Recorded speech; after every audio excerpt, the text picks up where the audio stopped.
10, 9. You want answers? I want the truth! Get ready for two guys who can't handle the truth. I want the truth! You can't handle the truth! But we can. Dave Palumbo, Chris Aceto.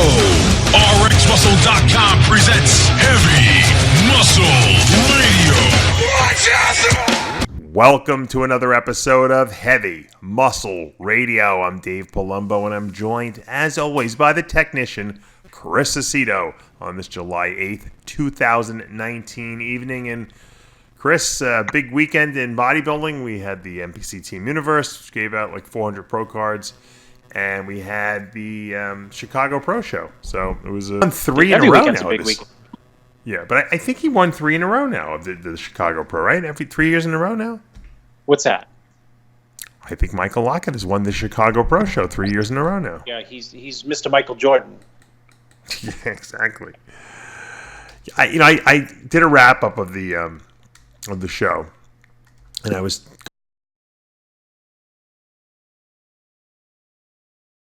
going over my history with Michael Lockett, because I remember back from when he first started competing, which puts an age on me. Now I know when guys were born and stuff like that. That's not a good thing. That shows our age. But Lockett won that Dave Lieberman, if you remember, Natural Ohio show. And Lieberman at the time, I don't talk to Lieberman anymore. I'm mad at him because I did an interview with him and he didn't want me to put it up. But Lieberman. Wait a minute, that's worth the whole.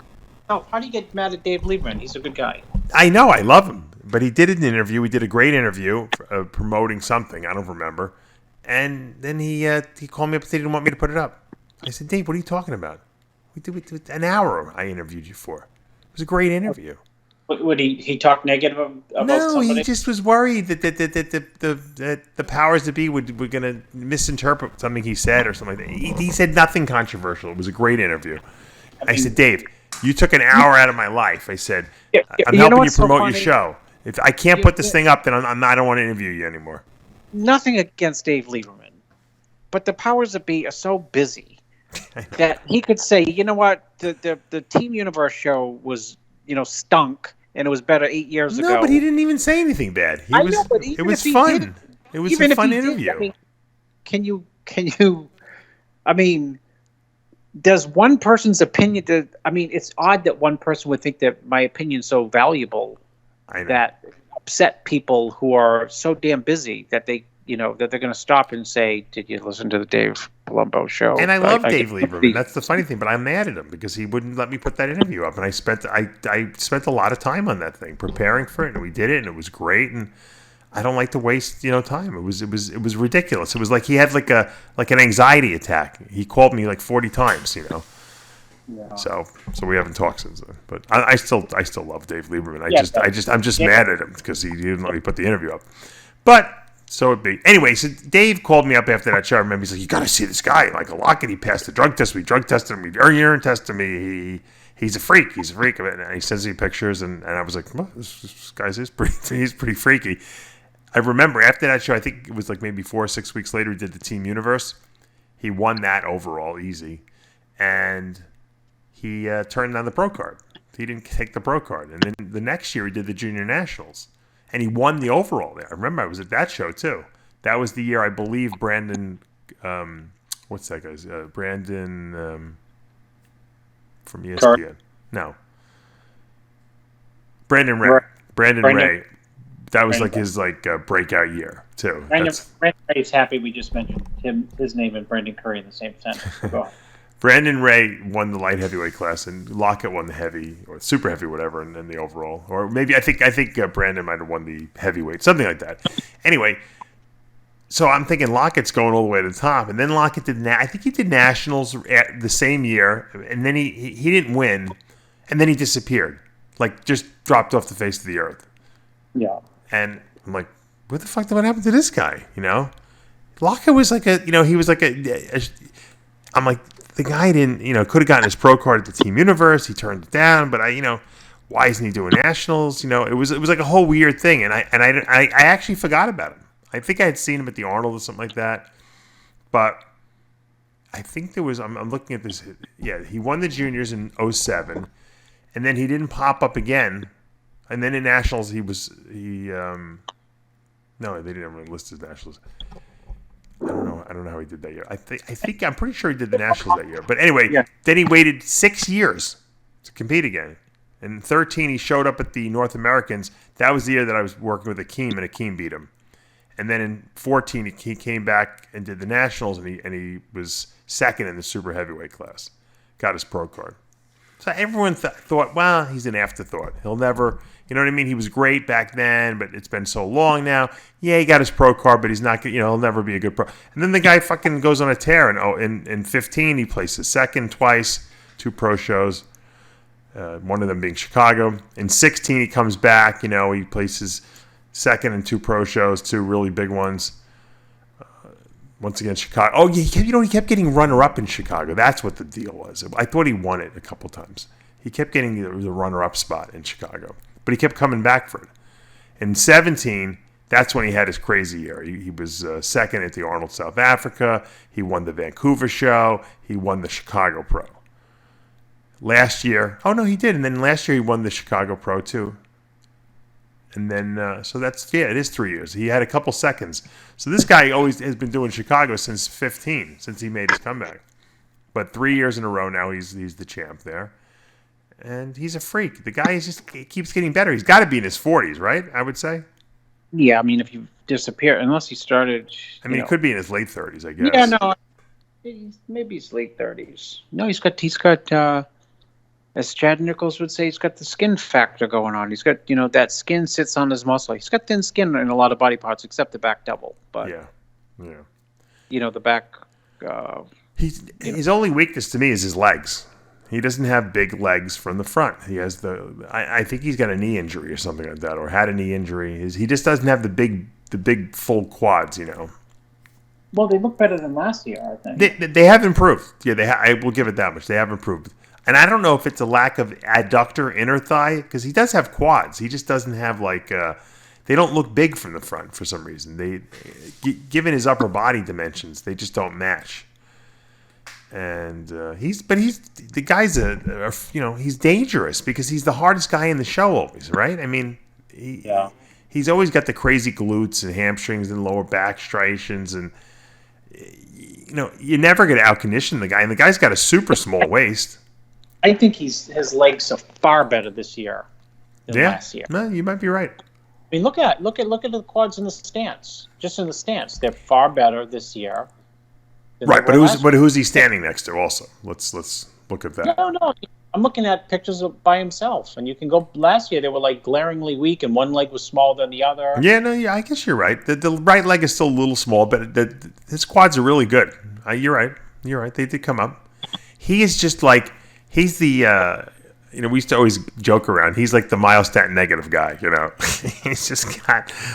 he just grows muscle everywhere. He really reminds me, he almost looks a little like Vince Taylor. He's got that real thick. He's got Vince Taylor on the mind since last year. Yeah. People like that show we did about talking about Ralph Torelli. We had a nervous breakdown we mentioned. He was emailing me off the hook. He was loving the fact that you remembered him. Yeah, he's a good guy. Yeah. Look at the glutes on him, dude. The glutes are just slight. He's a freak. I'm telling you, he's an absolute freak. He's one of the most deceptive guys of all time because he doesn't look. You see him in his sweats backstage. You're like, he looks all right. Guy takes his clothes off. He's retardedly, shredded. Yeah, and speaking of Vince, I think he's a Coca-Cola man. I mean, I think I'm dead serious. Somebody told me. Regular Coca-Cola. We're talking about Lockett, right? We're not talking about Vince. Yeah. All right. Well, yeah. You're changing subjects on me too much. Vince's diet last week about drinking Cokes 3 meals a day, and somebody told me that Lockett was drinking Cokes in Chicago a couple days before the show. That has always been his MO. No one believed him, but when I interviewed him years ago, he told me he drank regular Coke. It's like Vince Taylor, who we talked about last week, who trained with the lightest trainer. This is not against Lockett. Yeah. Talk about Lockett because I don't know how he trains, but Vince Taylor definitely is on record for being the lightest professional bodybuilding trainer of all time. And maybe the Cokes interfere with myostatin or something, upregulate it. It's like my McDonald's theory about growth, right? Yeah.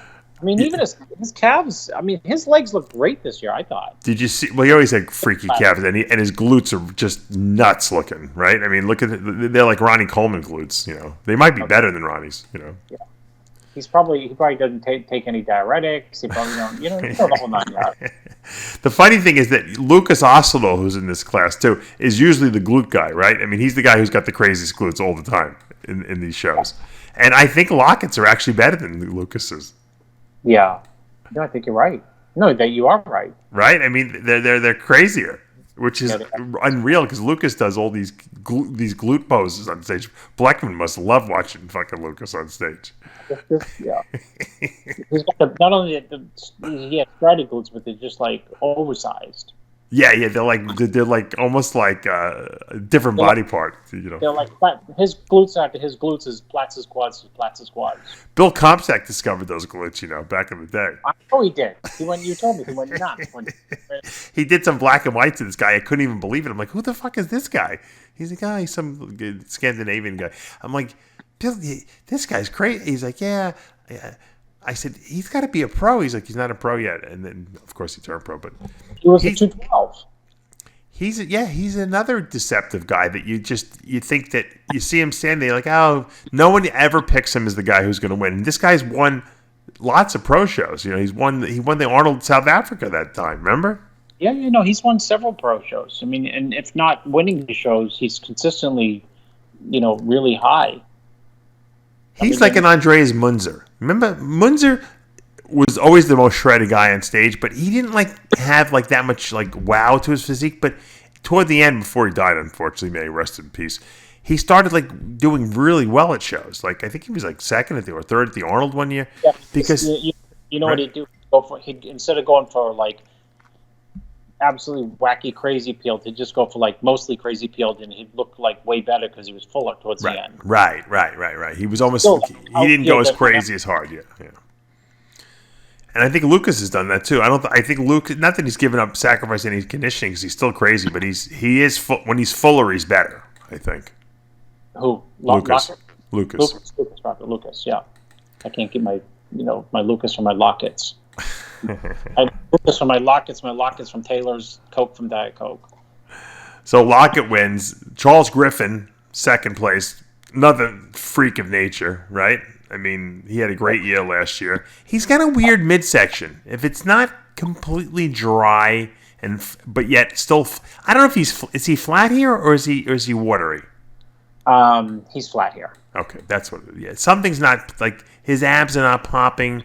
His legs are a little easy to be Monday morning quarterback. If you asked me the morning of the show in this hotel room, I'd say I don't know. He probably looked retarded in the hotel room, I'm sure. Oh, yeah, I'm sure. A lot people don't realize a lot happens when you're from the hotel to getting on stage because they make you stand back there fucking for hours, and you have nerves going on. Think about if someone could actually put a catheter into someone's vein and measure the hormones changes that go on while you're sitting backstage before a show. I'd love to see the spikes that are in there, the cortisol spikes, the epinephrine spikes, all the serotonin spikes, the insulin release, glucagon, all these crazy hormones. It must be the craziest hormone cascade that you could possibly ever see because of all the craziness that's going on backstage emotionally, as well as physically. I think you're right. The only person who would have no change in hormone levels would be Ronnie Coleman. Oh, I thought you could say Roden. No, you're Roden too because he does nothing bothers him. Yeah. Steve Weinberger told me once said to me, I said, "Is Ronnie looks like nothing ever bothers me because he's going to live to 100." Yeah. Coleman. He's like, you and me will be dead. He'll have the bad hips and the bad knees. Yeah, he might be in a wheelchair, but he's going to live to 100. Yeah. He'll be like the mayor. They'll be rolling him into the Olympia in 2070. They'll be like, Ronnie Coleman's still alive, 120 years old. Yep. Yep. Nothing but a peanut. They'll say the same thing over and over, but it'll be 120. Yeah. What? You know what? He'll be 120. We'll still be marveling back. We'll see. No, we'll be dead. Chris, we'll be dead by then. You'll be dead. Those people will be looking back and saying, "How did he do it again?" Because you know what they'll have, Dave, and those we criticized machines last weekend as far as interfering with muscle growth. Yeah. They'll have in 100 years they'll have the machines that will measure, Right. how many muscle fibers, white fibers versus red fibers, Right. 2A versus 2B are involved. Yeah, how do these guys know how to work? They'll be like, how did these guys back in Ronnie's day know how to train? Yeah. Well, we just picked up iron. That's all. We picked up heavy weights. That's how it worked. And they'll be screwed. Well, you know what they got to do? They got to create machines that automatically take pictures of you while you're on the machine and upload it to your Instagram. Then people wouldn't have to carry phones around with them anymore. There's an idea. There's $1 million idea, $1 billion idea, right? You know what? I'll Get David Barton on the job. David Barton will open a gym with just with machines that take selfies of you. Yeah. Think about it. Why wouldn't they got freaking GoPros hooked up everywhere. They got security cameras. Why can't they get some machines that have the built-in cameras? So when you're doing the exercise, it has a perfect angle to take the picture of you. Yeah. Well, it could wirelessly upload it to your phone, like via Bluetooth. Yeah, you got it. It's there you go. I just gave away a fucking crazy idea. And the only reason I gave it away, sorry to burp in your face. The only reason I gave it away was because I didn't realize I even had the idea until I said it out loud. Yeah, it was trapped in your cerebellum. Is that a part of the brain? Yeah, but the cerebellum's for balance. And my cerebral cortex. I was getting confused with antebellum. I'm great. I'm Antebellum. I'm looking at real estate. Antebellum. Someone sent me an email about asking you a real estate question. I didn't know how to respond because I thought he was so naive that I was going to get killed in that investment. So I didn't know how to. Oh, so you didn't even walk respond. out of it. Yeah, it's the equivalent of I'm getting ready for a show. I have no idea what I'm doing, and I have, 19 bottles of things with no labels on them. What should I do? Well, you should have told him don't do the deal. Yeah. Well, the best deal is sometimes one that you walk away from, that you don't get hurt. That's right. You don't get hurt. So Charles Griffin, on a scale of 1 to 10, 10 being the best. I think he's for himself. I think he was better. His legs look a little down. I think he was just really flat. I think you're right. I mean, I'm looking at it. I mean, just even his abs are not popping right. It just looks like he's really dehydrated. The flip side of that is criticizing I think he is flat, but at the same time, the lighting is in Chicago always drowns people out. I mean, I'm sure he's looking at pictures and saying, "Man, I was way harder than this." I'm sure everyone is. I was way harder than this. Running in. Lockett looks fucking crazy hard in the pictures. Didn't affect his physique at all. Dave, as I was saying that, I was thinking, well, Lockett's peeled, so I don't know if that holds true. What about Issa Obiad making a little bit of a comeback here? We hadn't seen him in a while. He hadn't really done. He just hasn't really looked really good the last couple of years, and that's now just looking a long time. He's still not perfect. He's a little flat, I think, too. But is he back? I mean, I don't even know what happened to him or why he was gone. I don't know. He's done shows. I mean, he did the Arnold Brazil, and he did there was a show like the Big Man Show, whatever that was. I don't think he did really as good as he expected to do in either of those. He's another guy who was, remember, flipping coaches like crazy for a while and blaming coaches, and then... Yeah, he's gone through the gambit of coaches. Yeah, I know he had a problem with George for a while. I don't know who he's working with now, but now, I mean, he looks big. He's still just, I don't know. Remember how wacky he looked for a while? You missed that. Beta prepped him for a while. Oh, he did. Oh, he was an oxygen gym guy. I didn't know that. Yeah, I call it $1 billion guru. You know that $1 million listing in New York City? Have you ever seen that real estate show? Yeah. $1 million listing. I call it $1 billion guru. But he looked. This is the best he's looked in a while for sure. Yeah, I think so. I don't know if it's what's going on over there, but he definitely looks better. Are you having problems with your connection over there? I'm hearing a lot of noise, background noise. That's probably because let me shut my door. I told you I switched my office. No, oh, that's right. You moved it to another room. I'll go to the. I'll just go to a whole. How's that? I bet there's no echo there. It wasn't the echo. I was just hearing static, and I think your cell phone was being picked up on the microphone, and it was.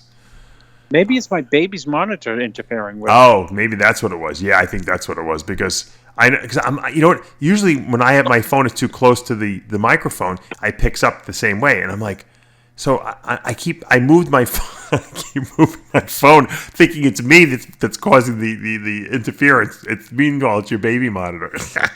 My phone is like I put my phone like on a shelf, like on the other side of the room now, and I'm still hearing this noise. I'm like, it's got to be Chris. It's not me. My baby's monitor picks up the neighbor's baby. Yeah, well, pretty soon I'll have a baby monitor going too. That's scary. Another 8 weeks. Well, just tell me if it gets worse. I just shut it off. No, it sounds good now. Sounds perfect. Okay. So yeah, Big Issa. Issa was third. Lucas Aceto fourth. Yes, I thought this was one of the best Lucas Acetos I'd seen in a long time. I think he's hard. He's full. I don't think I can make any constructive criticism for him to be any better here. I think this is the best I've ever seen him. Yeah, I thought he looked. He's bigger, and he's better when he's bigger because he doesn't lose the condition like a lot. I mean, a lot of people try to get fuller, and ultimately they lose their trademark condition, or they just lose condition. Period. He's bigger here, and he's still in damn good condition. Yeah, I mean, I almost think he should be Charles Griffin here. It looks like to me. I mean, look at the pictures. He's got the quads, and he's got pec fullness. He's got shoulders. He's got crazy back. He's got crazy legs. I mean, you could argue second place. I wouldn't say easily, but he could have readily got second place, and I would not have sneezed. Yeah, great. You know what it is. And I've said this before. I believe that even though judges judge right, the whole physique, all the poses, all the mandatories, but I think that most judges in their mind have made the decision after the standing relaxed and the front double bicep posed. It's just that's just the way they think, and then they it's like a confirmation. In other words, they look at the other poses, but because the person's standing in the standing relaxed position. And they're evaluating, like they're looking, oh, all right, this guy, that guy, this guy moved this over here. They're making most of the decision based on the standing relaxed. And I think that guys like Griffin look great in the standing relaxed. Lockett looks great in the standing relaxed. And I think Lucas looks okay in the standing relaxed. And Lucas comes alive when he starts hitting poses. Because he's so freaky. Dave, how you're so dead on about standing relaxed. When, in 2014, when... was it 14? Yeah, Roden was third in the Olympia, and I think Dennis Wolf was fourth or fifth. And so they went to Spain like a week later for the Arnold. They were given some good money, right? Yeah. All new judges. And at that show, I thought that Roden was winning. But I was 100% sure he wasn't going to win. Because when they stood him there, they stood him relaxed, and they would stand him there before they would ask him to hit a pose. It was like European judges. There was nothing, sneaky going on. Yeah. But they would leave out like Roden and Wolf for like 40 seconds before asking for a front double. Then they say pause, and then they'll almost calculate the scores at that point. Yeah. And Wolf looked crazy standing relaxed. Crazy. He always did. He was Mr. Olympia standing relaxed. But that one, he looked extra crazy. And Sean came off the stage. I said, "No, you're not going to win." He's like, "What? What shot did I look? Why not?" And I said, "Dennis looked better standing." And he went through with me like, "What old side chest? What old side tricep? How did I look in this?" I said, "Oh yeah, I thought you looked better in those poses than him. You weren't smoking them by any means, but I thought you looked better. But standing relaxed, and they stood you forever. You watch." And the irony is that Sean has an awesome standing relaxed, but but Wolf was crazy. Wolf was nuts. So you're right. I mean, a lot of decisions are made from standing relaxed in the front double. And it's not that you're a bad judge doing that. It's just that it's human nature. You're looking at that's why it killed me. I had a similar problem when I looked terrible in the standing relaxed. When I hit poses, my body got better, and so that's why I beat a lot of people. But unless it's close or guys are off, a lot of times standing relaxed and front double bicep, they've already marked the scorecard down, and who they want. And they're really just, like I said, the other poses are just confirming their decision. Now, if it's a very close show, that's a different story. So I think that's why Lucas probably didn't play second. I don't think he was beating Lockett no matter what, but I think that he could have beat Griffin. Griffin's a freak though, and he looks tremendous standing there in the front relaxed pose. No. Let's talk about Onwin. Did you say you helped Onwin? Yeah, I helped him for quite a while now. This like six months. I helped him for the Cal where he was fifth. He looked good here. He was in good shape, that's for sure. Oh, and he was what, fifth here, fourth, fifth. His conditioning is perfect, which has always been the knock against him, was that his conditioning was never good. I don't think I've ever seen him with striated glutes until now. Well, his condition has been his Achilles heel, because if I say, hey, Ann, do A, his body thinks it's B. Oh, so he's a weird physique then. B and his body thinks it's A, so I said, well, I would tell his body, do little a, and then maybe it would do like a capital A. The point being is that he's got an odd, his body's a challenge to work with. Okay, so you're not implying that he doesn't listen, you're implying that his body just doesn't respond normally. Yeah, someone asked me recently, they said, you're working with Anwin, and they said, nobody's been able to get him into shape. And I mean, which is not necessarily true, but, some people's bodies, it's easy to deal with somebody who, isn't it great just to like, what you do? I brought their carbs down to 50. What happened? They got peeled. I had them on 2 hours of cardio. What happened? They got peeled. You try to lower his carbs and he flattens out. If you try to increase the cardio, he flattens out. Metabolism slows down. You know how it is. So you got to constantly keep playing games like feed him, starve him, feed him, starve him, feed him, starve him, type of thing. Yeah. You got to pull your hair out and then play games. It's like the Asian version. I'll call him the Asian Akeem. Exactly. It's weird that genetically freaky guys have weird problems, like with metabolism, like where it's either ridiculously high or it's like dead. Yeah. No. Like how you could feed Akeem like unlimited amounts of food in the off season and he won't get fat, and it'll almost be hard for him to grow, and then you starve him and he fucking body wants to put weight on, Yeah. He's eating like crazy in the off season. You think he's gonna get peeled? Yeah. No problem. God, he's eating burgers and McDonald's, right? And, lots of fat and sugar and carbs, and he's 300. But all I need to do is go from like what he's eating now to like a clean diet, and then nothing. Nothing. Yeah, exactly. Yeah, I've been there. Now, here's an interesting weirdness. I didn't even know that Josh Wade was in this lineup. Did you? I knew he was in the lineup because I didn't see him in the top 5. Well, I had people in the show, and including Ann, and I know the calls. I mean, he's Mr. Consistency. So when someone told me, he they looks said, great. Yeah, they said Josh.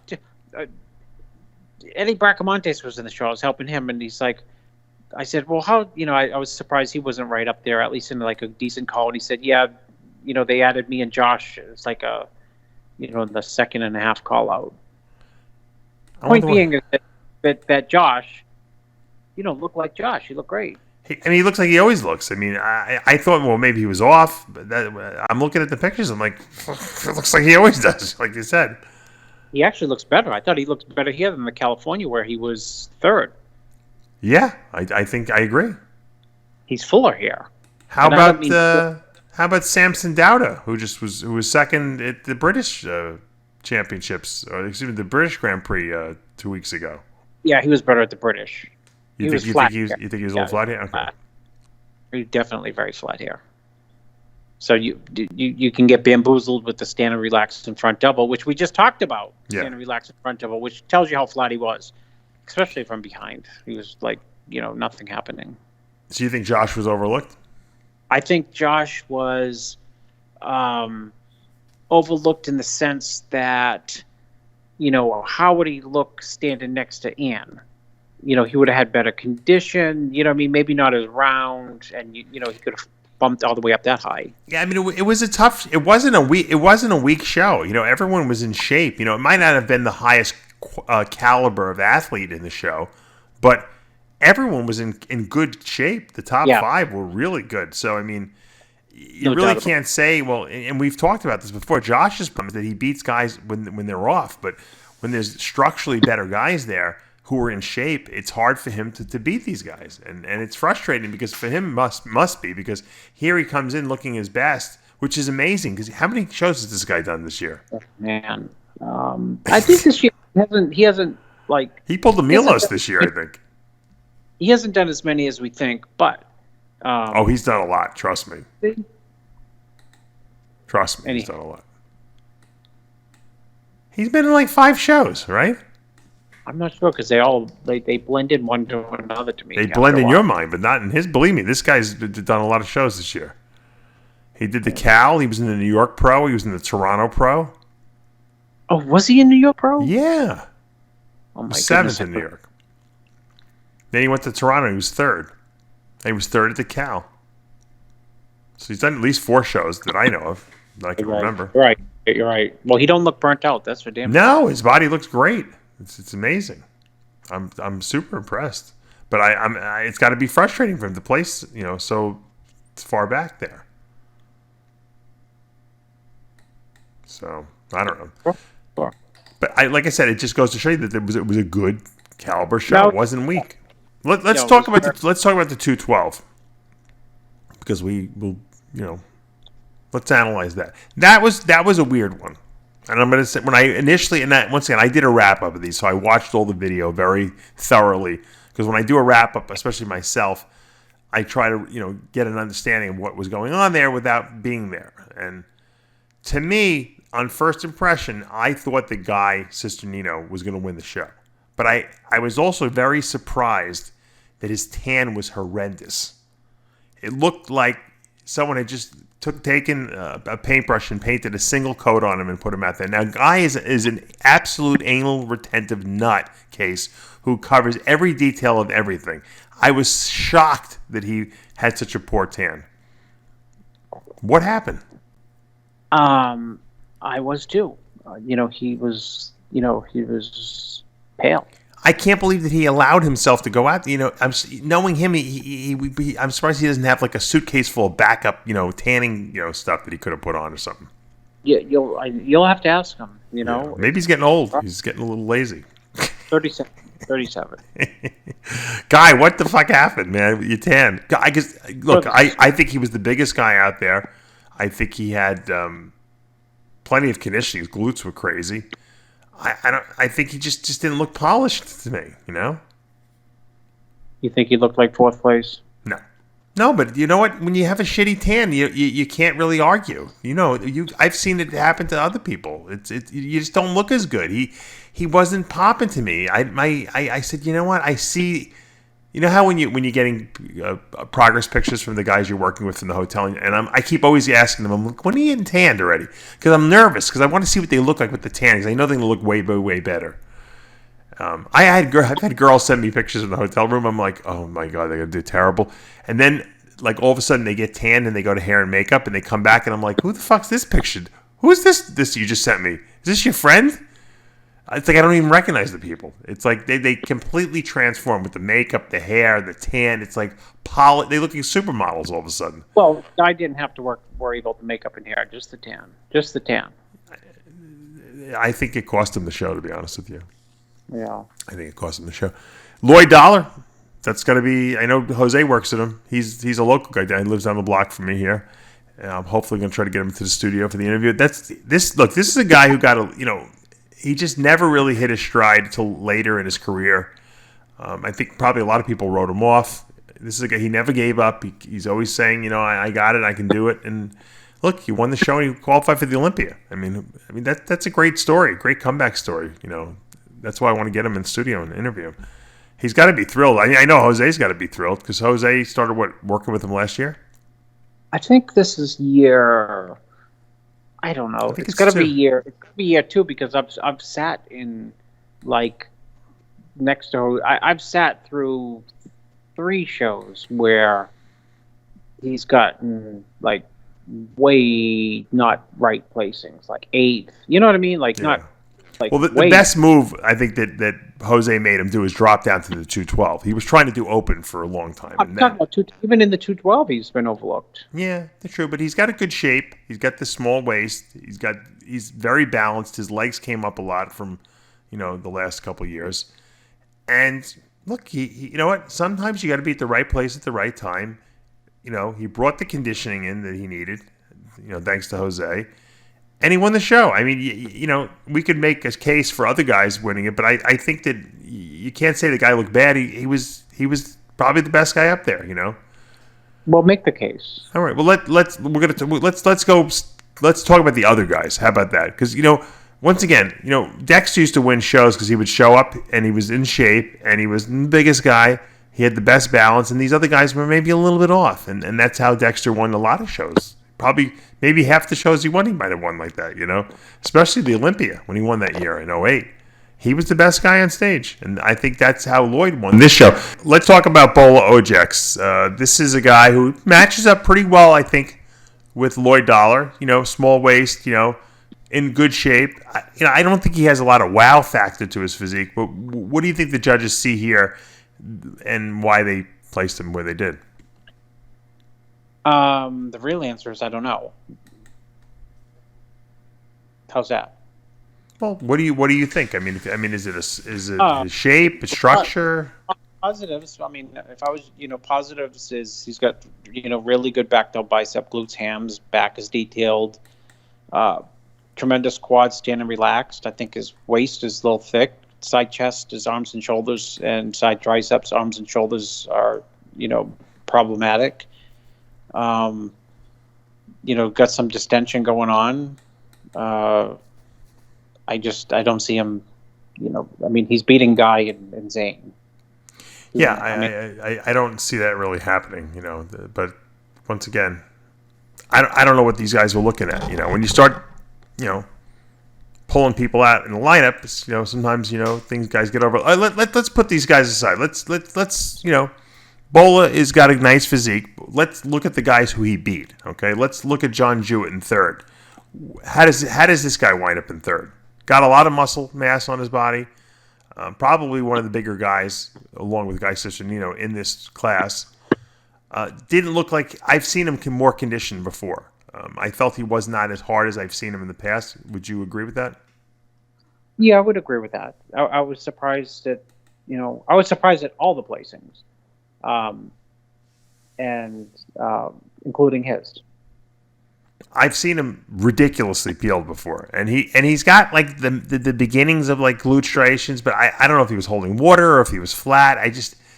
This wasn't the best look I saw of him, I was surprised that he beat Guy, to be honest with you, and Zane, because I felt that they were better. And then the only way I rationalized him beating Guy was because Guy's tan sucked. Okay. Well, you can rationalize Bola beating Guy.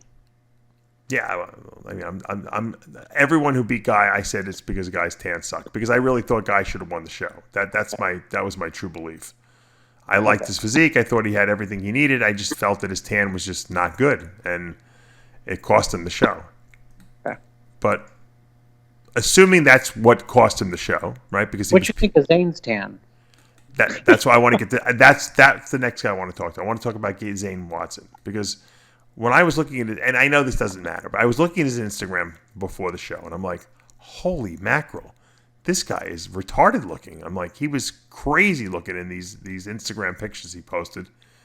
And I looked at the pictures, and while he's a little flat, and I know he was flat probably more so because he had to make weight, I thought he should have been a little higher. I don't know if he should have won the show, but he certainly should have been in that top 3 group. Why do you think he was overlooked? I'm as dumbfounded as both.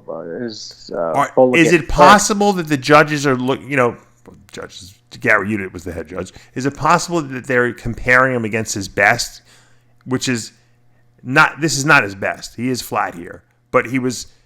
When he's at his best, he's ridiculous looking. Is it that they're saying, well, you know what? Rather than compare him against who was there, they're saying, let's compare him against what we know is his best, which is not. This is maybe not his best. That's like saying we're going out on a date and it was a great date, but I fucking a shitty time because we had the best date of all time last month. I know, but isn't that what they do? Well, then you're not a professional judge. But I think it's human nature to say, oh, I know Zane Watson. This is not the best Zane Watson. That's why we have judges and not, people in the audience who are just like suffocating on human nature saying, well, I thought that, in 2016 at the, I saw you better, so I'm placing you fifth. I mean, it was Peel. Is that not a prerequisite for being either dead center or close to dead center? Yeah, well, I'm saying Lucas Osler was peeled, but he was also full. So I'm thinking maybe he should have won. He should have won this 212 show. Now, when was the weigh in comparison to when he was on stage? The day before. So he was. So he had some time to fill up. Yeah. Okay. Did anything backfire? I mean, was it hard to fill him up? Was his metabolism racing? No. I probably should have filled him more, but I thought we'll just, I think this crazy condition is enough to be right there. I mean, looking at the pictures, he looks wacky. I mean, I would be super. I'm trying to rationalize when I watch. No, you're being too nice to the judging panel. You're trying to You're trying to pull out. What's the guy you started off the show with? We're gonna have to pull. I'm pulling a Larry King here. No, not a Larry King. Who's the guy who got mad at you? Didn't want you to do the show. We started off the show talking about him. Oh, Dave Lieberman. We're pulling a Lieberman. We're gonna have to pull the plug on the show. You've been too nice to the judges. No, he should not have been fifth. It's insane that he was in fifth. Yeah. I mean, if you just go on ridiculous conditioning, side tricep, side chest. Those are two shots that he could arguably win. Front double bicep. He's got a crazy V taper, right? He's got wacky peeled glutes and hams and quads. I'm looking at the comparison shots. I'm confused. I think that he was because he was all the way off to the right there. When you're looking stage center. Of course, because they have him in fifth. Right, what I'm saying, it doesn't help his case, obviously. It's very hard to look good on the end. That's why it's important, I think, that the judges sometimes move everyone around a little bit so that they can get better lighting. It could have been just that he just wasn't moved into the right position. And when you're standing off, it almost looks like he's on the sidelines. He's so far off. Yeah. They got 6 guys out there. Why couldn't they break it down to top? To maybe 4 guys or something like that. But I don't know. It's hard. These shows get judged very quickly, and sometimes people get lost. I think Zane was overlooked. I do. I definitely do. He structurally is probably the best one up there. Oh my God! You're talking structure and best condition and being. It's like. You make the only negative that I can possibly see is a little flat, but you know what? Is he bigger? Is he bigger than in the side? He's bigger chest? than everyone. Okay, my God. I was just going to say, is he bigger than the side chest and the side tricep, and the most muscular than Lloyd? And the back shots, yeah. I know. I'm going to get to all those. But we're judging from pictures, so. That's well, why fuck. I always give everyone the benefit of the doubt when I'm not at a show. But yeah, but that's why I sent you hotel room pictures of everyone. I get that's the inside scoop. Yeah, I know. Look. Meaning, anyways, you can't. So obviously, he was upset to say the least. Zane doesn't get upset. He just he gets upset, but he things bounce off him quickly. That's good. And what's the next show for him? Next week. Okay. Vancouver. Which one is it? Vancouver. Vancouver. Oh, right, Vancouver. Well, that's right in his hometown there, his backyard. Not really, but it's in Canada. It's close. Everything people think when you're in Canada, you're in Canada, it's safe, even though it's like a 6-hour flight probably. I love to do that to people. They I'm from Vancouver. I like to say, oh, I'm really close to you. I live in Montreal. Yeah. I mean, I live in Maine. I can drive to Montreal. I'm really close to you. Yeah, well, you'll be driving for 6 days, to get to me. Yeah, it's funny. Well, it'll be interesting to see who's is Guy doing Vancouver too? No, Guy is doing Tampa. Okay, so he's going to shut it down till then. He's got a lot of time. Maybe if he starts tanning tomorrow, he'll be the dark by Tampa. Yeah. I'm sure he's pissed off. I know he is. I know Guy. He had to be pissed off with the tan. Yeah, you got it, because you know what? If there was like a, he's got to be cursing that tanner like left and right. Well, the point is that everything that he controlled, even though he can control the tan, you know what I mean? Yeah. But he's a nut job. He controlled the training, the diet. I know Guy. He probably went back and told the tanning person off after the show was over. Probably found him in like a freaking restaurant someplace. I have to say. I mean, it was a pretty damn good overall round, rugged look for Guy. Period. Especially considering we forgot to mention I told him I was dealing with a biplegic. A quadriplegic. Yeah. I mean, he had the shoulder injury. He had the shoulders like he had them scraped. Whatever. No, he had a major surgery done on him. No, I think he was 180 or something. He did. When I got him on the show, we interviewed him. And before the comeback, he was telling me, he went through a lot. Guy's a fucking lunatic. He's a maniac. He doesn't quit. He doesn't give up. He trains like a lunatic, and that's why he always shows up at his best. Well, ask him when you see him. What's my line that I always give him that he just laughs his ass off? Which is, I don't ask him if he's following hey Guy, you following the diet? I said, Guy, you training hard? That pisses him off probably. Yeah. He said, look at my Instagram. Go. I just tagged you on it. Guy's the only person who could actually train really hard, like the way you're supposed to, and still have Instagram pictures at the same time. Yeah, well, have someone hold his phone and he'll do the strip set of the T-bar row, 20 reps, 18 reps, whatever he does. 20 plates, 18 plates. I get the reps wrong. Because I don't know anything about training. You know what? The truth of the matter was there was a lot of good talent in this 212 lineup, and it was weird. I think it was a hard class to judge. I think people just had trouble. Because Guy's tan was weird, and then it wasn't. It was not a hard judge. Lloyd got all first. We weren't. Yeah, but you know what? That always happens. Whenever something's close, these judges get paralyzed. They don't know what to do, and then they wind up just all voting the same thing. Oh, is that how it works? Yeah. No, it's true. If it was a clear cut winner, I guarantee you wouldn't have been so clear cut on the judges' scores. Then there would have been controversy. But I don't know. Look, you know what? I've seen, crazier outcomes. The good thing is that, we're going to see Zane Watson compete next week. We're going to see Guy Cisternino compete again. Congratulations to Lloyd Dollar for winning the show and qualifying for his first Olympia. We don't want to take away that fanfare for him because it is without a question. It's the best Lloyd's looked. Yeah. And to add to that, I can't tell you. I think it is like 3 212 shows that I've looked at recently in like the last 24 months, I think, or 18 months, and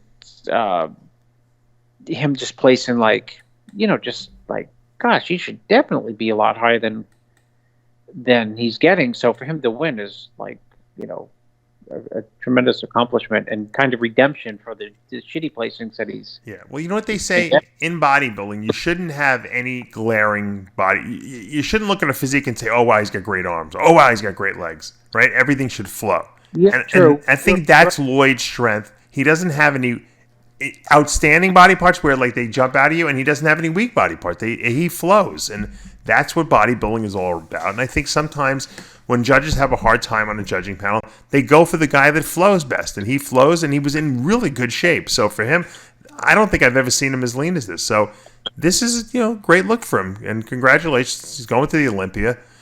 And, it's a great comeback story. Let's move on to classic physique.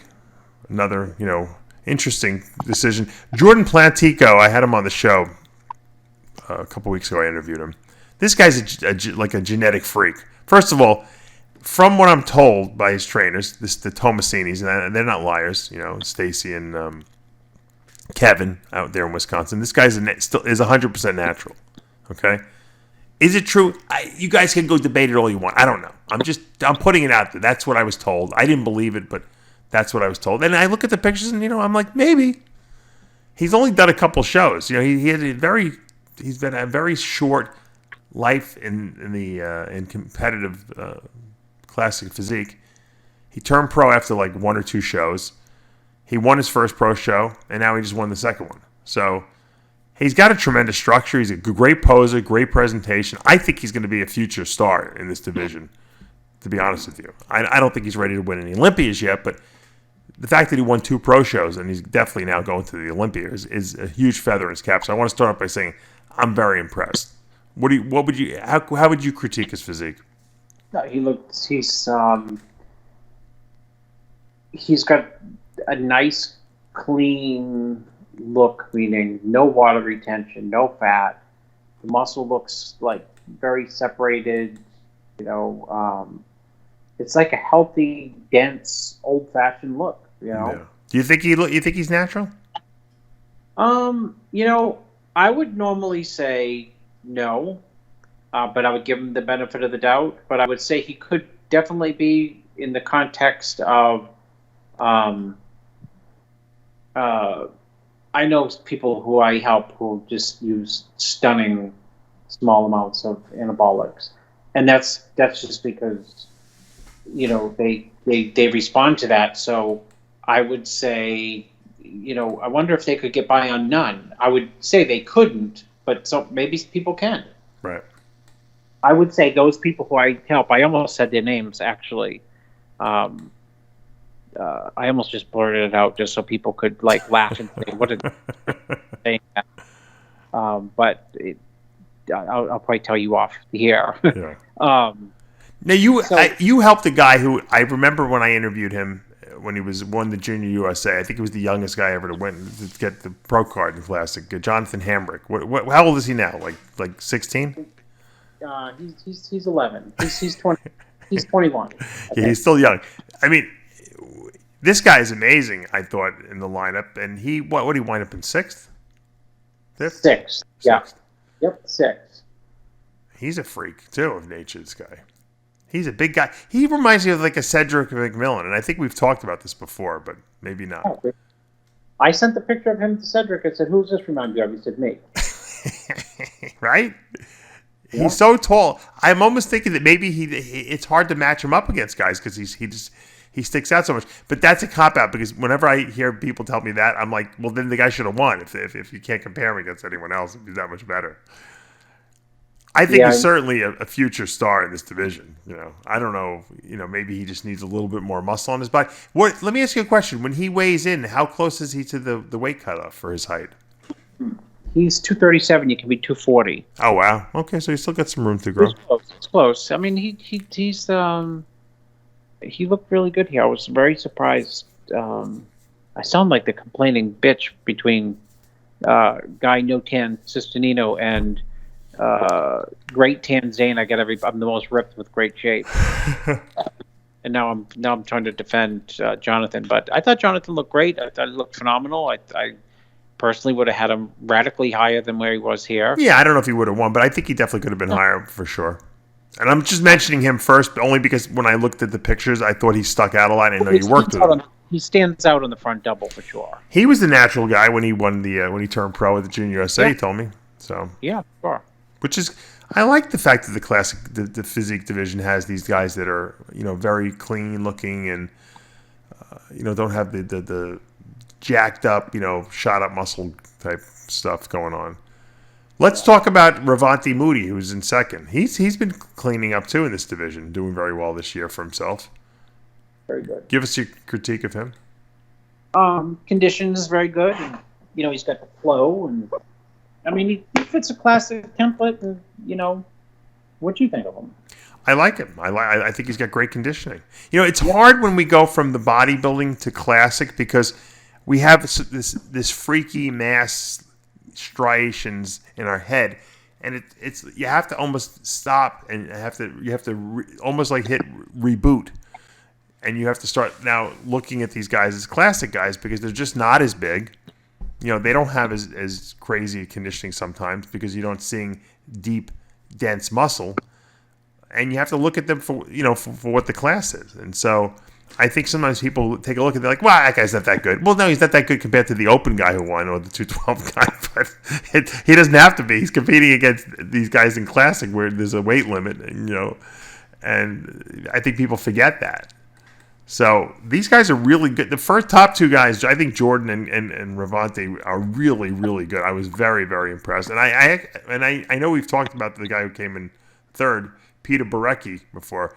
He's also really good. He's crazy conditioning, Yeah.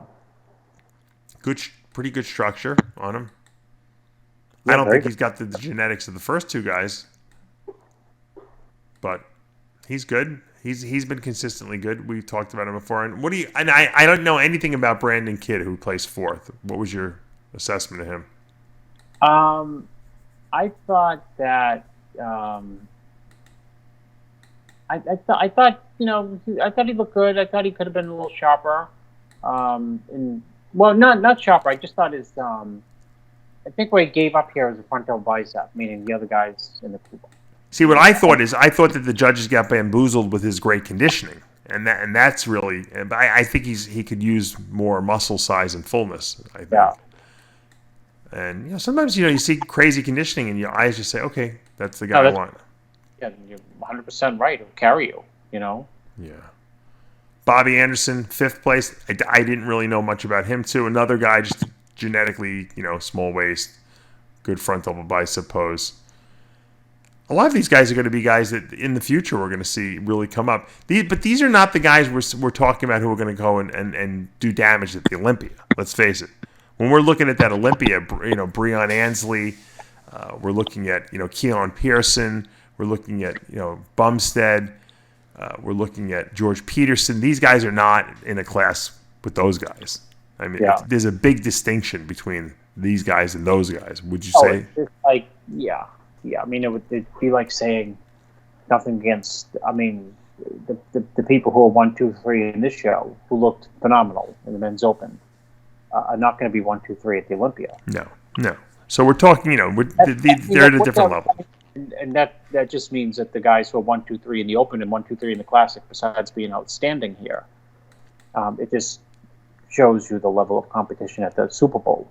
Absolutely, and I wanted to just make that clear. We're dissecting these guys and we're analyzing them, but these are not guys going to the Olympia that are going to make it. But could be future guys that will go to the Olympia in 2-3 years from now, and we could be talking about. So it's always nice. I like to preview guys that are up and coming because, like this Jonathan Hamrick at 21 years old, what is he going to look like when he's 25? Yeah. Who knows? He might be an open guy by then. I don't know. Does he have any aspirations to move up since he's so young, or does he like this classic division? Well, I would say this. He's 15 pounds bigger than Pittsburgh. Right. And Pittsburgh was only a few months ago, and he didn't do that on on vitamin C. Yeah. No. My point is he did do it on vitamin C. He's not. This is a guy who's got tremendous genetics, and body responds to training and diet, like the much like the winners. Mm-hmm. Read between the lines. Yeah.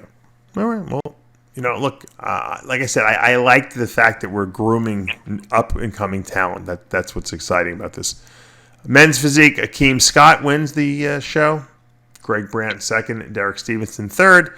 They had women's bodybuilding, Alicia Young, who, if you remember from a few years ago, won the USA Championships. She's back in the winner's circle. Congratulations to her. Fitness was won by, Ludmilla Somkina. Ludmilla Somkina. I would assume that's Russian. And I got to tell you, I like when I see fitness girls in shape now. You don't see that anymore. Now, the girls who win are usually, aside from the Olympic girls, a lot of the girls who are winning are just the girls with the best routine. This girl's actually got a good routine, and she's in really good shape. She actually has a physique. I'm not just saying this because she's Russian. She has a physique that's similar to Oksana Grishina's a little bit, I didn't see her routine, so I heard it was good though. Let's see. Women's physique was won by another Russian, Valentina Mashina, who I thought got robbed 2 weeks ago or whatever when she competed. She looks really good. She probably could have won the bodybuilding too. Isn't it crazy? The women's physique is really just women's bodybuilding now. Oh, 100%. 100%. I like her physique though. I like the freaky women physiques, and she's not over extreme, and that's the key. It's can you look really good and freaky on stage, but without looking like a man, you know? And I think that's the key. It's the fine line that just a lot of people just can't seem to, not step over. Figure won by our friend Ivana Ivusek. Congratulations. She's one of our favorites on Muscle in the Morning. We're always featuring her. Bikini won by Jennifer Ronzitti. Romina Basualdo second and Francesca Stoico third. So congratulations to all our winners. And hopefully we'll see you guys at the Olympia. I thought it was a good show. I like the fact that they held almost every... I think they had every division in this show. I do too. It's good for the sport. Thank you. Who's the promoter? What's his face? Tim Gardner and Wings of Strength. Gardner, yeah. Really got to thank the Wings of Strength people, because you know what? They're putting up so much money for this for bodybuilding. I mean, not just in now they gave the $1 million to the Olympia this year, but all these pro shows that Tim Gardner runs are all run. They're fueled by Wings of Strength money. I mean, that's tremendous that this guy is willing to put up that kind of cash. What did Lockhart get for money? I don't know what the prize money was, but there's like 9 divisions here. What is it? 3, 6, 7, 8 divisions. Who's putting up that kind of money because you got to give prize money to the pros, even if it's a minimal prize package. You got to give prize money. So they're putting up a lot of cash. Look, there's no return. There's no way Wings of Strength is making any money on putting this money up. He's doing it because he wants to support the sport, and that kind of unselfish giving to the sport is you can't put a. I mean that's amazing. It's awesome because if he didn't step up, we wouldn't have all these shows today. People don't realize that. It's the sponsors that make the shows because the promoters can't afford to fork out all the sanction fee money and all the prize money. They're not going to make it back. It doesn't pay to hold a pro show unless you have sponsors. So without guys like Wings of Strength, putting up that kind of money, it doesn't exist. So all the bodybuilders out there should be completely grateful that we have someone in our industry that's willing to support the sport at this point. Right. Yeah. Otherwise, Instagram is going to take over sponsorship. Facebook can sponsor the show. What? Off topic. You don't have a quote of the week, do you? No. My quote of the week is what about the Joe Rogan special? I got the Joe Rogan people contacting me. I'm talking to their editor there, whoever does the booking. I guess all our fans that put out the call to action, so to speak, did good. And guys, you know what? Keep doing it because I'm not on the show yet. If you want me on the Joe Rogan show, contact the Joe Rogan show and say we want Dave Palumbo. You got to put out their email address. I don't even know what it is. Just go check. People can find anything nowadays. I don't even know what it is. I know. Go out there and people lazy. So if they hear it, if it's like Joe Rogan at gmail.com. Let me see what this guy's thing is. Rogan Producers. Hold on. Yeah, let me look this up so I can give a valid. It's a weird email address. Now, are you going on as Dave Palumbo? Would the title be like CEO of Species Nutrition? Would it be Media Mogul? Would it be like Snake Emporium? It's all the above. I'm Dave Palumbo. It doesn't matter what. I'm not representing bodybuilding. I'm representing myself and all my varied craziness, crazy degrees of knowledge that I have on all the various topics that. Maybe you can do a Stump the Jumbo on any topic while you're on the show. Well, Joe's like me. Joe has all these interests too. He's into MMA. He's into bodybuilding. He's into nutrition, longevity. Mind altering. ayahuasca ceremonies. He does it all. He's into spirituality, ketogenic diets. I mean, right? We could probably talk for 8 hours, him and I. And what is it? Ayahuasca? The only time I ever heard of that was you and Dorian talking about it. Yeah, well, I did a couple. I did twice. I did ayahuasca. You loved it, right?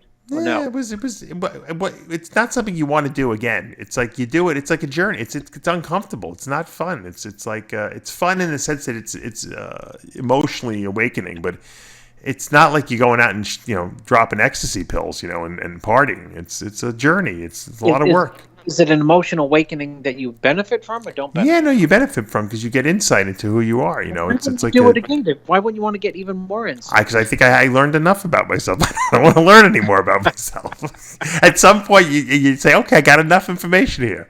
Here's a good. I'll give you a good analogy. Imagine you can go talk to God or whoever, and they can give you the whole blueprint of your life. Would you want to know everything, including the ending? Would I want to know everything? Like if they could say, you know what, Chris, I'll tell you the whole deal. Here's what happens. This is why you're here, and I'm going to tell you how it's going to end for you. I'm going to tell you the whole story. Do you want to know, or would you like to just live it out? You just want to live it out. Yeah, you don't want to know. Who the fuck wants to know? It ruins it. It's good enough to know, though, that you're on the right track and that there's something beyond what we have here. Oscar and find out about what happens to you at the end, though. I don't want to know. I won't tell you. Yeah. What I wanted to know is I wanted to know that there's something beyond what is just here physically. And I think when you do these ayahuasca ceremonies, it's like you leave your body. You realize that you're not just your body. You're beyond that. That's what you're learning. And that knowledge and that confirmation, in my mind at least, was enough. And whatever emotional, journey I had on the thing, I didn't have that many hang-ups. Some people have a lot of hang-ups. They need to do ayahuasca a lot of times. I only have a couple hang-ups, that I had to work out. I worked them out. I'm like, okay, I'm done. I'm good. Maybe when I'm 70, I'll do it again. I don't know. Right now, I feel good. I feel like I'm in a good place. So the guy's name is Jamie Vernon, Vernon, and his email address is Vernon, Vernon, Jamie, JAMIE00 @gmail.com. He's the line producer for the Joe Rogan podcast. If you want me on, contact him and say, you know what? We don't want Dave Palumbo because he talks bodybuilding. We want Dave Palumbo because we want to hear about all the insights he has on everything, from ketogenic dieting to snake breeding to bodybuilding to nutrition and supplementation to performance-enhancing drugs. Dave is an entity in and of itself. That's why he's a good guest. He's not a good guest because he's going to go on and he's going to talk about the Mr. Olympia contest. It's not me, Dave, but if someone didn't want you on the show, would they use that same email to talk bad about you? Yeah, if you don't want me on the show, you can tell him, fuck Dave, yeah. On the show. This is the reason why. I don't care. It doesn't matter if I go on or not. I think I would be a good guest on the Joe Rogan podcast, and I think that I would certainly represent myself and all the people who listen to our show very well. And I might even have some good questions for Joe. But I think that Joe, it's weird because I interview a lot of people, Chris. You know that. And I don't get interviewed very much by anyone else. That's why sometimes I go on these other podcasts, because I like to talk about myself, but I don't do it on our show because it's too self-serving. When Sean Ray used to do his radio show, all he did was talk about himself. Well, that's why they call it the Sean Ray radio show. When I interview people, I don't want it to be about me. That's why I nicknamed it the NyQuil. I don't want the show to be... The interview shouldn't be about me. When I'm interviewing someone else, it should be about them. And so that's the difference. So if I go on the Joe Rogan podcast, I think a lot more people will be exposed to what my belief system is. That they don't have to agree with it, but some of it might resonate with them, and I think that it would be a good thing. Like I said, I don't travel anywhere now, but I would fly out to do the Joe Rogan podcast for sure, because I think that it's something that would be worthwhile. You wouldn't. What? Not in September. No, yeah, I'd have to do it very, very soon. So anyway, that's the Joe Rogan podcast. We'll see what happens with that. So I'm still going back and forth with them. All right, what else did you knocked me off my game? Oh, I wanted to talk about Lee Priest. I do the Iron Raid show with Lee Priest every week, and he's out in Gold's Venice, in the Venice vicinity. He was also in Vegas. He went to the Muscle Beach show that, what's his name, holds every year, Joe Wheatley. And he went to train at Gold's Venice. Now, you got to remember, Lee, how long did Lee live out there? 15 years, maybe? Oh, yeah, a long time ago. I mean, he was been training. I mean, Ed Connors brought him out there. He might have been 19 years old. I mean, he's been training at Gold's and World out there when they had a World for years. He went into Gold's Venice, Chris, and they're like $40 to train for the day. Lee's like, Lee's very laid back. He's like, can I get a discount? I am on the wall. I mean, there's a huge, massive, picture, blown up picture of Lee on the wall there. They're like, no, we don't care. Can I take it down then? Yeah, you just say, can I have my picture back? $40. Listen, $40 for the day. And then he realized, I'm going to train. I'm going to be here all week. So he's like, well, do you have a week? They're like, well, you could. He's like, do you have a week pass? They're like, yeah, it's like $180 for a week. $180 for a week. I said, Lee, you paid $180 for the week pass. Did they at least credit you the $40 they charged you for the day pass? He goes, no. I said, you could have bought a gym membership at LA Fitness for that, for the whole year. Yeah. You could have bought, Planet Fitness for the 7 year. Yeah. How disrespectful, how ridiculous is it the fact that Gold's Gym Venice, okay, a gym that was built on the backs of guys like Lee Priest and the popularity of Lee Priest that he brought to that gym, how dare they charge him $40 for the day? Well, it shows you that the people who run it have no respect. Do they charge Sean Roden to train there? I bet you they probably do. I bet he's got to buy a membership. I don't know, but he's Mr. Olympia. You know what? Lee Priest could train for a week and tell him in oxygen for free. That's right. I never paid for a gym membership until recently. The billionaire wouldn't need the $40. I remember when I used to see Dorian, and we would go travel and we'd be at some of the same places. Dorian would go into the gym and pull money out. He would never even ask him to train for free. I was a cheapo. I'd be like, can I train for free? I'd go in there with like a tank top and shorts on and they'd be like, oh yeah, go ahead. Dorian would come in all covered up. He'd be like, here's my $10. If I ever go into a gym with like a bodybuilder who prepping for a show like the last few days, hey, can you come into the gym, bud? And I always pay because I never want to owe anyone anything. Well, yeah, but you know what? It's different. Like I pay now too because I'm not. But when I was bigger than life, I'm like, I would always argue with them. I'm like, most of the time, most guys say, go train, man, knock yourself out. I remember I was at a gym once where I was asking if I could train for the day, and they're like, well, you got to pay. I'm like, I'm a pretty well known bodybuilder, Guys are coming up, taking pictures of me and asking for autographs at the front desk. It happened so many times in a row that finally the person's like, all right, just go ahead. Because they almost felt embarrassed that they were charging me at that point. Yeah. I mean, because people were mobbing me. This was, back in the 90s. It was crazy. I was laughing hysterically. I had like 5 people with me. Also, I'm like, well, do you want them to pay? He's like, no, you can go. Like it was completely guilted into doing it. But I've been to other places where they, that they didn't care, But I don't think I ever really paid when I was big. Nowadays, I don't even try. Just give them the money. I don't care. I don't want to have to try to. I don't want to have to try to sell myself. Oh, do you know where I am? Yeah. But I do go into gyms now, and people coming up to me left and right, because they recognize me from the RX Muscles YouTube channel, and. So it is weird because people are like, oh, who's that guy, or something like that, because people behind the desk don't know. But for Lee Priest, I mean, come on.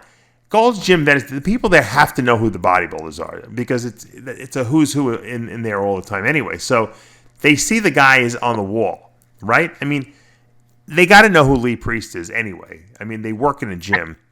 How could you charge the guy $40? I mean, it's unforgivable, really. It is. Shame on Gold's Gym. I'm sure Ed Connors is probably fucking can't believe it. Oh, God, he cannot believe it. He cannot believe it, I'm sure. He should have never sold the gym. He really shouldn't. I know. I don't know if he ever regrets it or not, but he shouldn't have sold the gym. I think it was a big mistake. I know we made a lot of money, but it was a big mistake. Yeah, but you could have, He was making big money while he had it. I don't know why he sold it. Maybe he got burnt out. I don't know. I bet you he regrets it now. Hi, the difference is Lee Priest, pay $40. Hi, I'd like to be a good bodybuilder, but I have no money. Oh, come into the gym and train for free. That's Ed Connors. Yeah, exactly. Right? Yeah. Oh, Ed would never charge a top. Matter of fact, he would give us free clothing too. Go take whatever you want. You have a photo shoot? Take whatever you want from that store. Just tell us so we can write it off. Because he knew it was branding for the gym. Who doesn't want branding? Well, it was, and like I said, Ed was. The difference is Lee Priest. You want to come into the gym. It's $900, and Ed was like, oh, you look like you could win the Team USA next year. You can get a free membership for the year. Yeah, as long as if you live out here, I'll give you a free membership, right? Anyway, I was kind of really pissed off about that, so I had to vent a little bit. I might do a rant about it because it might warrant it. Team Universe this past weekend as well. I will not even presume to go through that whole show.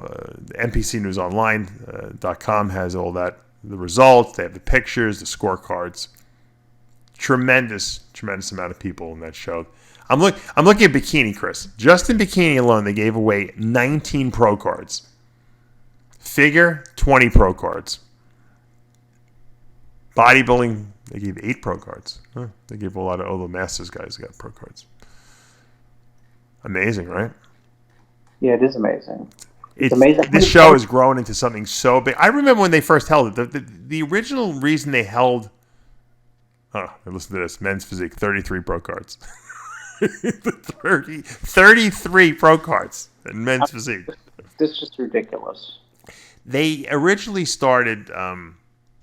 whatchamacallit? What was I going to say? I lost my train of thought. Oh, they originally started the Team Universe because they wanted to field a team that would go compete at the World Championships. The World Amateur Championships at the time were drug tested. So they figured, we're going to field a U.S. team. We're going to drug test the winners and the runner-ups to make sure that we send a clean team to the World Championships. And that's all it was. It was women's bodybuilding. It was men's bodybuilding. And it was a great idea. No one thought it would ever catch on or do anything great. And I remember when it was launched because I remember Linda Wood Hoyt was training at the gym I was training at, and she won it the first 2 years, I think. Or she won the heavyweight class. They didn't even have an overall back then. They didn't give a pro card after that. Yeah, you just qualified to go to the World Championships after that. And it was a great idea. I never in a million years would have guessed that it would have grown into what it is today. It's incredible, really. It's a huge, huge show. Thank God I don't have to go and cover it. I would kill myself.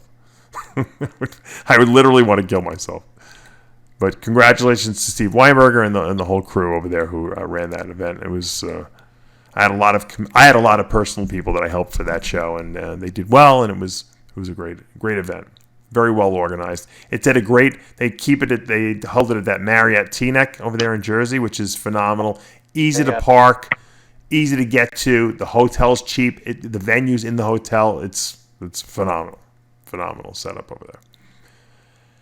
And final note for this show, I want to just bring up Boston Lloyd is coming on the TV show this week.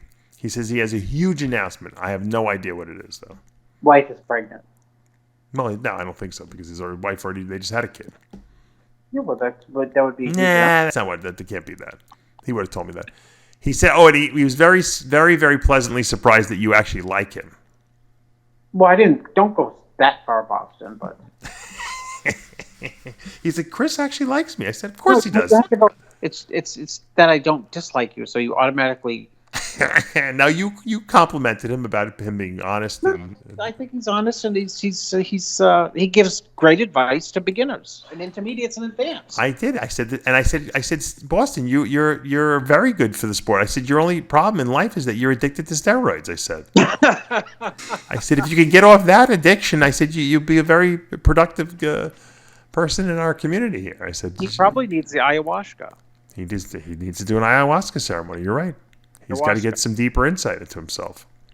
So I don't know what his announcement is. I know he had a bunch of blood work done recently. So Maybe he wants to brag about how good his blood work is, or maybe he wants to do the opposite, tell us how bad it is. I don't know, but he hasn't told me. So I'll keep you guys updated. I think he's coming on Tuesday or Wednesday on the show. I'm sure. Every time he comes on, it's a blockbuster. I always have people that love the fact he's on, and I have people that hate the fact that I have him on. But he's a friend of mine, so I don't give a fuck. If you don't like it, don't watch the show.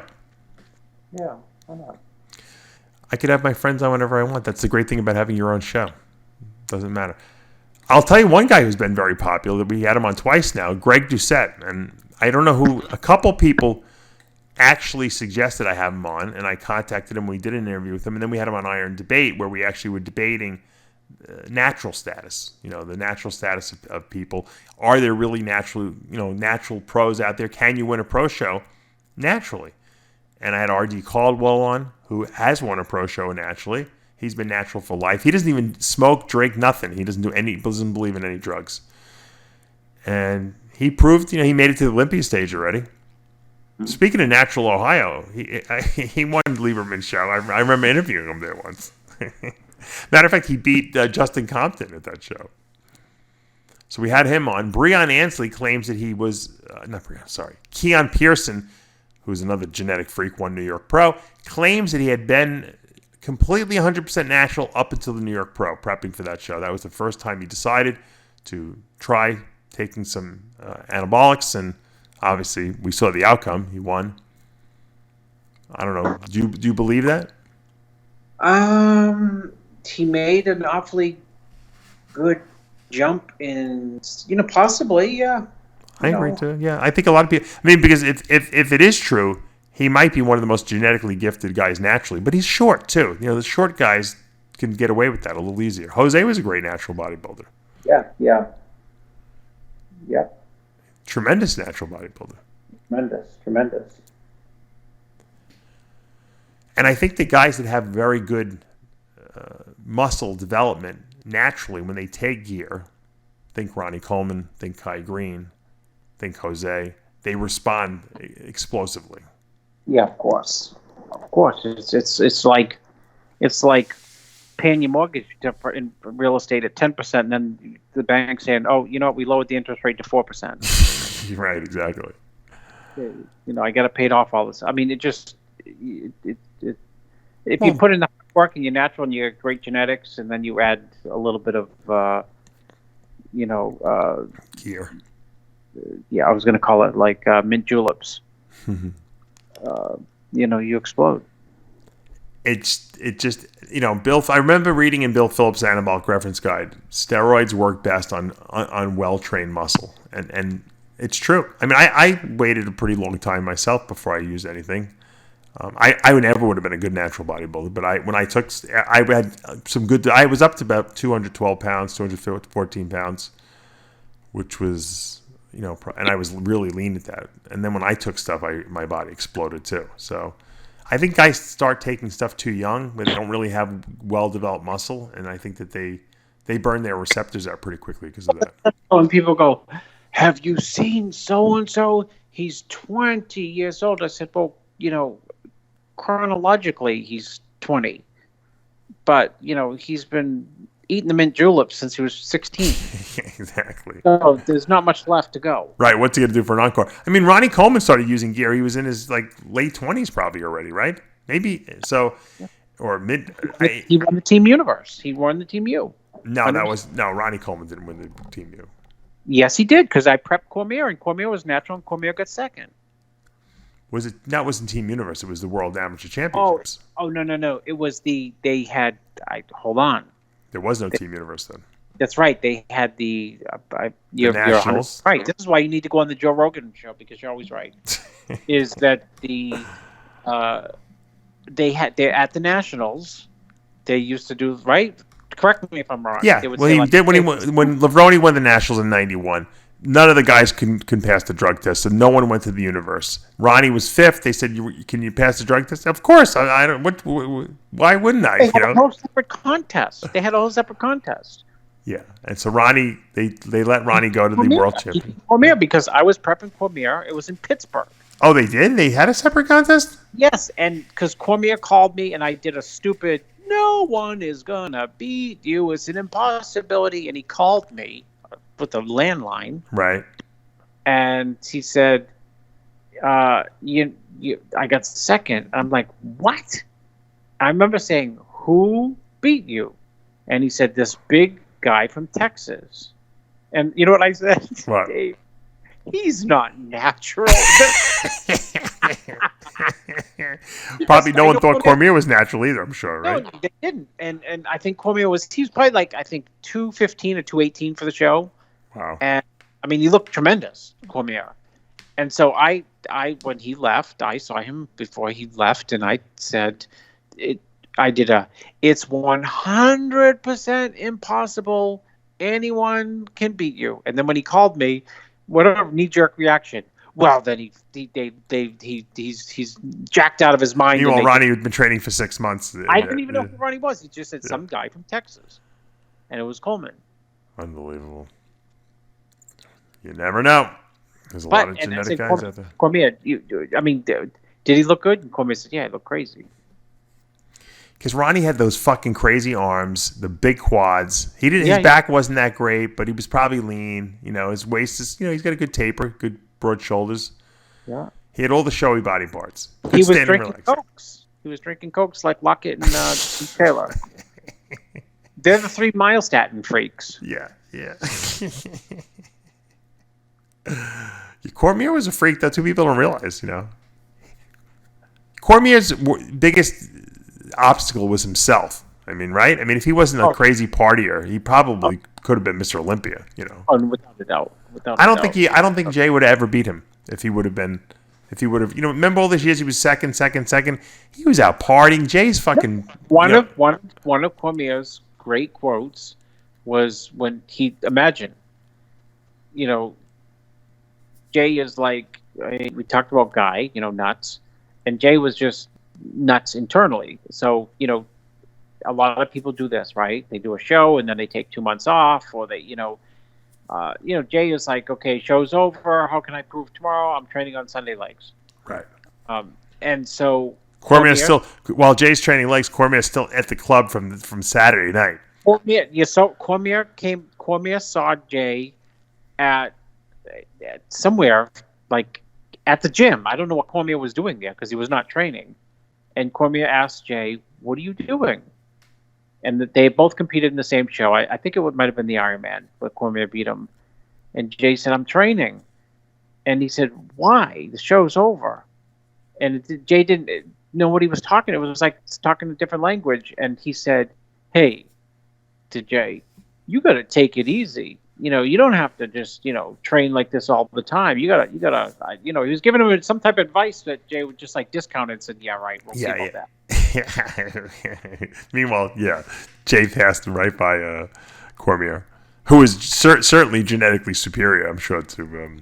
Cormier was. I told you the best story of all time. One of the best stories I've told on the show 10 times, but I know we have different listeners and new listeners, and people miss the show. Is I was helping Bob Paris way back, 92, and I was just talking about Cormier. It's like, reminds me of you. He's got like perfect shape, flow shape. Nothing's too big, nothing's too small. He's just right. And I did not say he's black or white. And I was in my office next to Ed Connors' office in Gold's Venice, and so I walked Bob out to the door, like yapping, talking bodybuilding. We stand at the door jam, and he's leaving, and Bob said, "Oh, here's Chris now." And it was here comes Cormier in a tank top and Hutskins tights walking across the parking lot, and I said, "How did you know? How would you know? How would you know? Because nobody knew who he was. He was so young." Right. And he said, "He's exactly how you described him. I can spot a great physique a mile away, and he's only 50 feet away, 50 yards away." That's so funny. And that's when I introduced him right there. I said, I said, "Cormier, you're not going to believe this. I've been bragging about you." I mean, he hadn't even done like the USA yet. I think he just won the Cal. But he was like 212 when he won the Cal. And I said, I was talking to you up to Bob, and Bob picked you out in the parking lot. Cormier was like, "What are you talking? He picked me out. How would he know what to pick?" He said, "Because he can pick physique a mile away." Isn't that crazy? Yeah, that's just nuts. That is pretty funny. Yeah, look, you could tell right from the get-go when someone's got the talent and the ability to go all the way. Cormier had it, but he didn't have the, he liked to have fun too. And when you want to have fun and you're not willing to sacrifice everything there is to be the best that you're going to be, you're not going to reach your full potential. And I don't know if Chris ever regrets that or not, and says to himself, because I remember Dorian got Cormier out there to Temple Gym.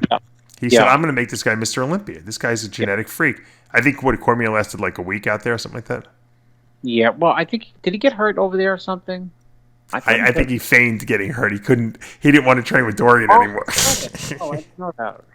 No, I don't know what the real. I have to get Cormier on and find out what the real story was. But yeah, he didn't last out there. That's for sure. And the funny thing is that Cormier likes to train. I think it was just Cormier needs to have that he needed at the time to have that lifestyle where he can go train hard at the gym. He eats his food, but when the night comes, I got to go out. He liked to go out and party. He just loved it. Which is ironic because nowadays, now that he's not competing anymore, he doesn't even do it. He doesn't even go out and party anymore. He just hangs out and plays video games. He should have been doing that back then, and he could have been partying now. No, I don't. Yeah, we're all everyone has their own thing. All right, well, Chris, good analysis of the show. I know we got a big weekend next weekend. Every weekend seems to be big from now on, right? Yeah. It seems like it doesn't slow up till the Olympia. Yeah. Do you have a lot of people in Tampa? Tampa's, yeah. I got Tampa. I'm going to be busy. I'll probably go to the show actually. Oh, really? Okay. That's I good. get tanless guy doing the show. I'm down there to remind him, guy, don't forget the tan. It's that little stuff in a bottle. You got that little spongy thing. Oh, we're gonna torture him for the rest of his life with this one show where he didn't have a tan on. Next week is Vancouver Pro, which has all the divisions too. That's going to be a big one. Michelle Crack sponsors that one. We'll have some coverage over there. And we have the Wings of Strength. Also, is that next weekend too? What is this? Linda Murray has her own show. I guess it's sponsored by Wings of Strength. They have a women's bodybuilding classic physique, figure, and men's physique. So that's going to be next weekend as well. Where is that? Norfolk? Where is Norfolk? Oh, she's in Virginia, right, Linda? Yeah. Or I don't know if she's living there. That's where she was living. We have the following week, we'll have the Los Angeles Pro Figure event. Then we have a show in Portugal on July 21st. That's a big one. That's an open. You know who's doing that show? Who? He was trying to do Tampa, but he couldn't make the classic weight, so he's going to do the open. Henry Pierre. Oh, okay. They do have classic there too, though. I see. Yeah, he can't make the weight. Still needs some diet off muscle. Literally. Is he going to go down to the classic for the Olympia, or is he done with it? Oh, okay. He may talk to people and win that show. I don't know. I'll send you a picture. I'm dead serious. Mm-hmm. All right. Well, we got a lot coming up.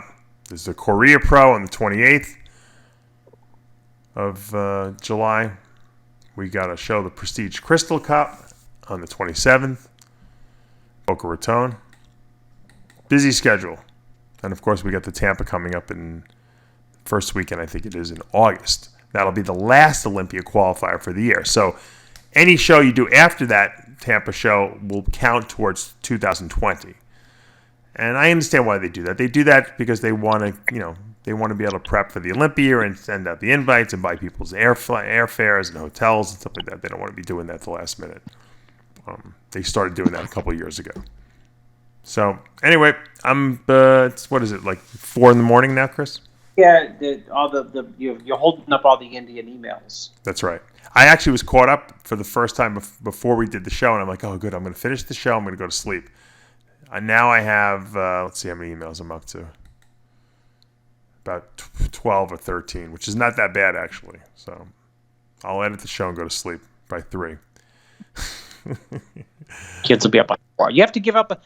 I gave up sleeping 15 years ago. I did. You know what? You're right, because you know what? I watched you when you were having young kids and you would sleep 4 hours. You're like, oh, I'm fine.